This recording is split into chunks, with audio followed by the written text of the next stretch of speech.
Samantala, pagpapasara naman po sa 6 na dekadang dumpsite sa Dagupan City, Puspusang ng Isinasagawa. Para sa detalye ng balitang yan, kasama natin Idol Rona Raka.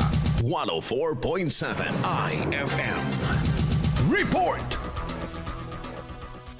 Tuloy-tuloy na ang pagpapasara ng matagal ng problemang dumpsite sa bahagi ng Tondaligan Beach sa Dagupan City.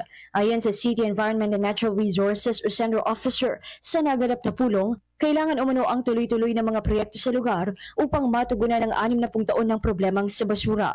Alinsunod din dito, muling iminungkahi ng lokal na pamahalaan ng Dagupan ang pagkikiisa at disiplina ng bawat Dagupenyos upang makatulong na maipasara ang dumpsite. Sakaling mapasara na ito, nakataktang ipatayo sa naturang bahagi ang EcoTourism Park na inaasang makatutulong sa pagpapalago ng ekonomiya at pagpapalakas ng turismo ng Dagupan City. Mula rito sa IFM Dagupan, ito si Idol Ron Raka. Tatak, IFM. IFM News. IFM News. IFM News.